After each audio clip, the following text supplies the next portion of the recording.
First of all, I'd like to say it is an honor to be here today. It is almost like this has come full circle to me. When I started as an English teacher, I was a teenager right out of high school, starting university, and one of my first experiences with improving myself as a teacher, learning what I know now, came from events like this one. If you're watching this, it means either something went wrong with the connection or I couldn't be there live, or maybe everything went right and you're just watching this for further information since I said it was going to be available. So let us get started. My journey here started way before 20 plus years ago when I moved here. My journey here started when I was a little girl and my parents and I lived in the United States. I was really little. I don't have a lot of awareness from that experience, but that's when I learned English. I went back to Brazil, continued to study English, and most of my grammar structure and basically everything that I truly know about English as a language has come from studying in Brazil. I have lived in New Zealand, Australia, and I have been living in Norway for the past 20 plus years. And then I know people are like, oh, how old is this person? Was she there when they opened Jurassic Park?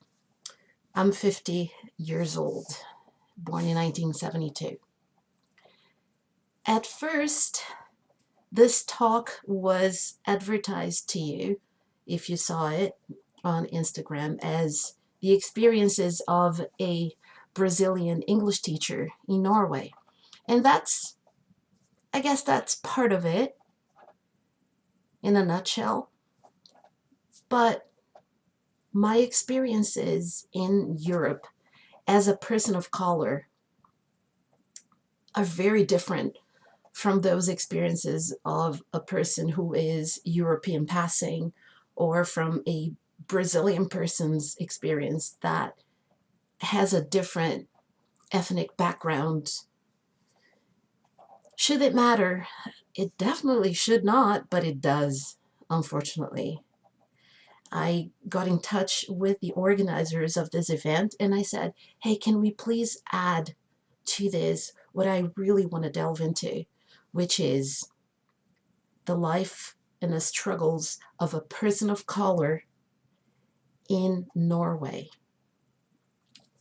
Racism, misogyny, and xenophobia.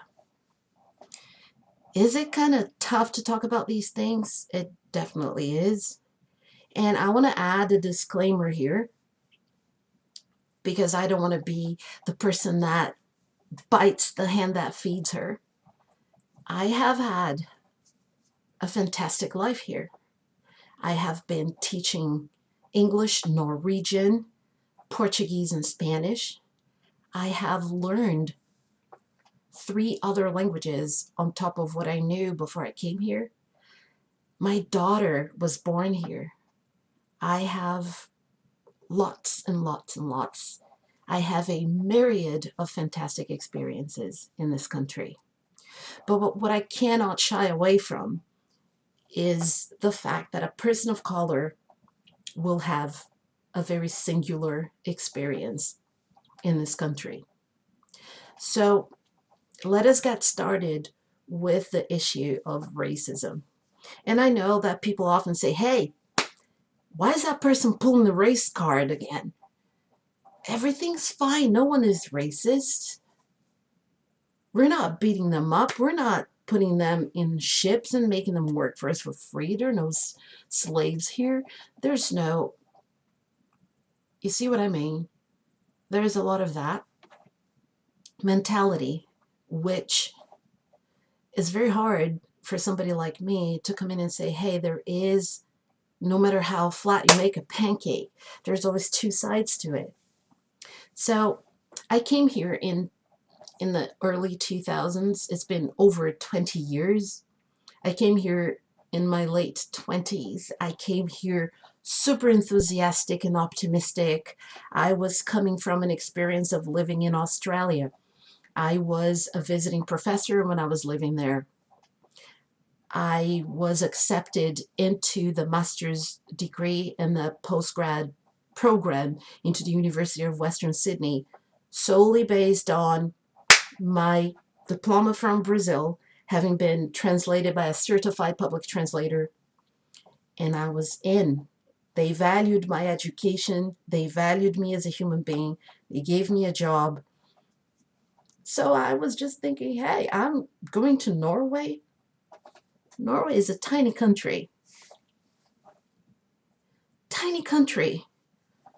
with not that many people. I was thinking, Mama's got this in a bag. I'm gonna get there and I'm gonna be a teacher. I was a teacher and a professor in Australia. It's not going to be any different in Norway. So I came in so optimistic. I came in with open arms, expecting everything to be spit on your neck, kick you in the crotch, fantastic. And it didn't turn out that way, at least not immediately. I did not realize that everything that was accepted in New Zealand, in Australia, in the United States, was not accepted here. For you to be a teacher in Norway, if you come from a different background, the first thing they're going to do, they're going to get your diploma, you're going to look at it, and they're going to see that perhaps you have, let us just put it out there, you have a 5-year degree, right? You have studied for 5 years to become an English teacher in Brazil. Perhaps you have a double major and you have English and Portuguese or English and Spanish, or maybe you have English, Spanish, and French. Whatever it is that you have, you studied for 4-5 years, they're going to look at that and they're going to tell you, guess what? The first and second years that you took that course to obtain that degree, they're not valid here, all right? Because we go to school here between 13 and 14 years. So, wah, wah, wah. My spirit was already shattered when I heard that. I was devastated because that would mean, according to them, that I wasn't a teacher. So I pulled my master's degree from Australia. I did an intensive program for a master's degree in Australia, a postgrad that has taught me so very much. All right, I thought to myself, this should be okay. So I pulled that in. Still not okay. Well, that master's degree program is more like an extension course. It is not really a master's. And I felt like, what am I going to do? I am a teacher. I live and breathe to be a teacher.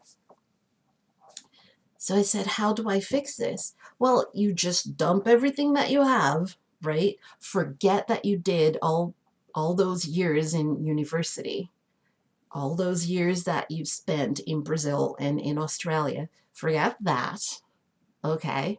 And get a new teaching degree from Norway. And yeah, that's my facial expression. I'm not going to do that. So I fought everything that I could. I figured, all right, so what does it take for them to recognize my papers? They said, well, we're going to recognize what you have, which is we're going to recognize 3 out of your 5 years of university. So I said, let's start with that. So you should know there is, just like Brazil has their bureaucracies and all of that, so Norway has something called NOKUT. Right. So NOKUT, I I sent my degree to NORWAY. And they said to me, once you have that, they will look at everything that you have ever done in your life with your studies regarding your bachelor's and your studies that gave you access to actually get into that bachelor. And I was baffled. I wanted to know what gave me access to that. What do you ever mean by that? So they told me, you have to send us all of your papers from your high school program, your junior high and high school program, whatever it was that gave you access to that degree. So I'm here.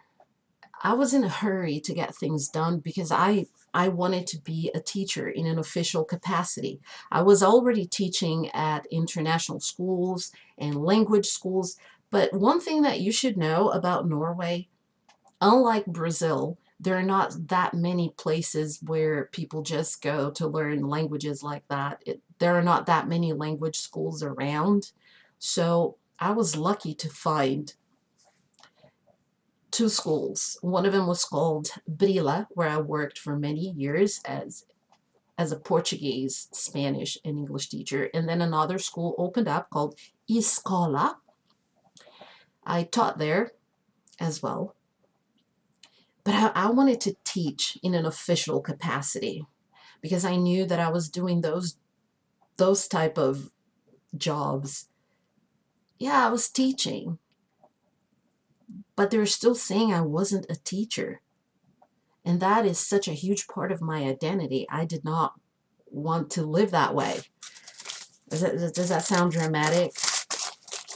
It is. To me, it is. Right. So I sent all my papers. I had my mom running around getting papers from the schools where I studied. I had people in California where I finished high school getting my papers done for me. I had people running around in Australia getting my papers all in order for me. And I sent everything that I had. And then it comes back, hey, here is what we have found. Nokut sent me a letter. You need to learn these names because this is the experiences of a teacher right here. So you have to know these names. First of all, if you want to really teach in an official capacity, first thing you have to do is get your diploma recognized by Nokut. After Nokut, then if they say yes to you, which they did to me, but with a catch, they only recognized 3 of those years, and they called my license as a teacher, they called it a bachelor's in languages and literature, and they called it a 3-year degree. Although I studied for 5 years, I took an extra year and a half of Spanish and Portuguese as well.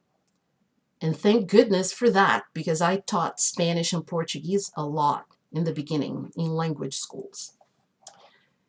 I got my papers recognized by Nokut, and it was just a small step, because after that, I had to send my papers somewhere else.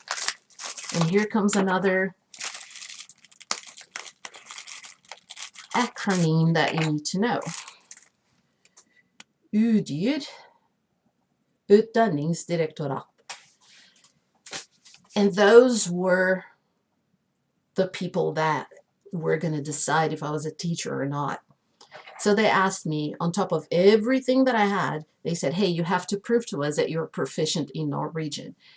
And I'm just thinking, hey, I got this in the bag. I've done this. I have my proficiency diploma. I have my competency diploma. I have everything in place. So I put that in there, and I sent all my documents to Utdanningsdirektoratet. UDIR. Yes. And UDIR comes back and says, all right, so you get to teach Norwegian to Brazilians.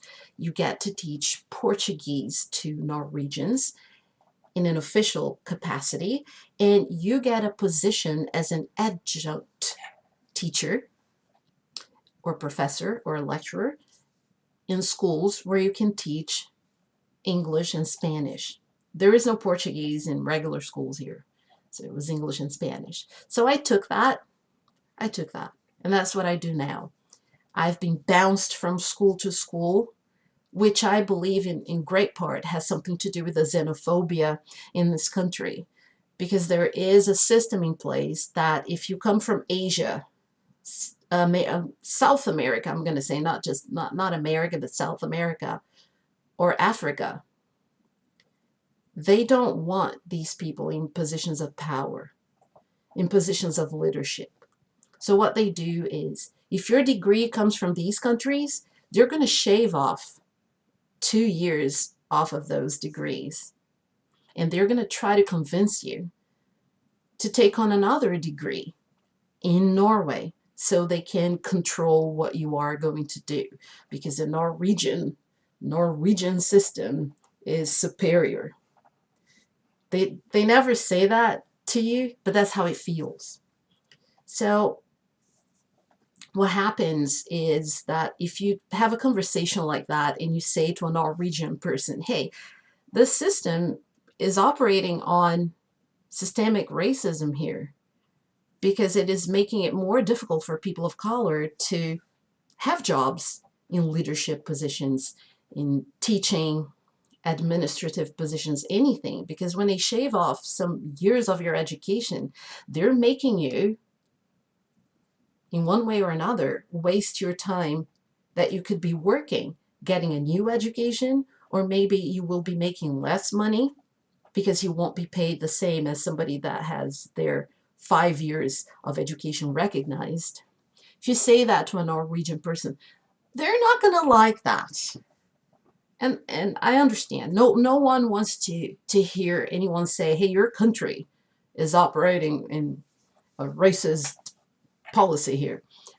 They will say, well, but if you are a Norwegian person and you go study in Asia, you have to go through the same process that you went through. Yes.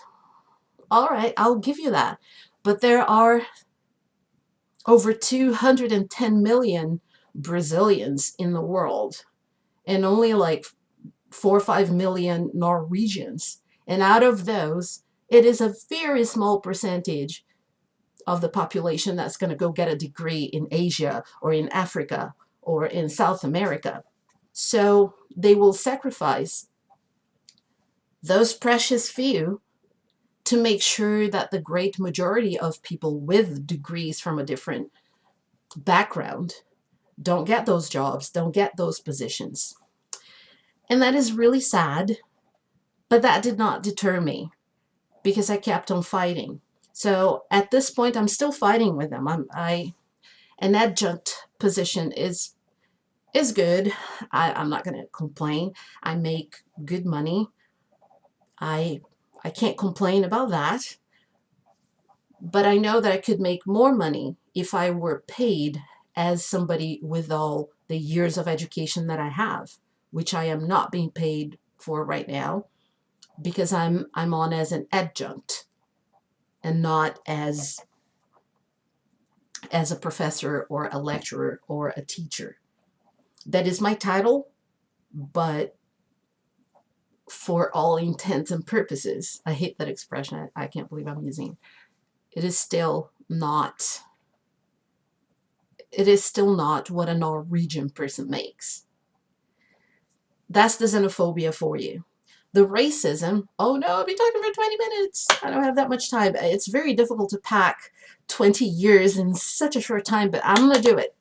So I've experienced racism all my life. Racism is a type of experience that you cannot prove that you experienced it. You cannot prove that you experienced it, but you feel it. When the white professor is late and all the students just, oh yeah, isn't that one of her idiosyncrasies? She's always late. Oh, she's always fashionably late. Then the black professor is late and they're like, why is that N-word not here yet? She should have been here. And you were treated in a harsher manner. But you can't prove it was because of the color of your skin.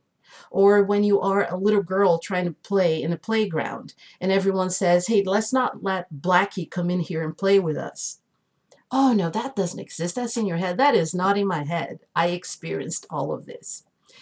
And I experienced this because I grew up privileged in a posh neighborhood, surrounded by everyone who probably forgot at some point that I was a person of color. The only black person in dance class, the only black person in English class, the only black person in Spanish class. And I got used to being that. There's, think of a chocolate chip cookie, right? I got used to being one of the chips. So that was just part of my life. And I don't consider myself a victim. I'm not here being like, oh, please feel sorry for me. I'm a victim. No, I consider myself a survivor of all of this. Because here I am in my 50th year on this planet, 50 years, 10 months, and a week on this planet, and I'm still doing everything that I want to do with my life and fighting for my rights. How do I fight for my rights? I don't agree with looting, with violence, and that type of protest, but I fight with my words. I speak 6 different languages. I can communicate and express myself and fight for my rights in this manner. So I'm not going to say, just out of respect for the school where this happened, I'm not going to say when, or it happened at some point in the past 20 plus years since I've been here. But out of respect for the school, I'm not going to say where it happened. I've worked at 10 plus different schools here, so could have happened anywhere, and it happened in one of those places. So I'm having a game with the students where they had to put in a name for the game. They had to come up with a nickname for themselves, and somebody decides to put N-word. When I say N-word, I refuse to say the word, but most of you will probably know what I'm referring to. It is not something that you want to say to a person, ever, ever. You can say person of color, black, African American if you're in the United States. I go with person of color. I like that. I think it fits. And it also is an umbrella that takes on more ethnicities. So they wrote N-word in one of the names that they chose for themselves. So I was so shocked. I had an assistant with me, and she's like, who did this? Who's responsible for this?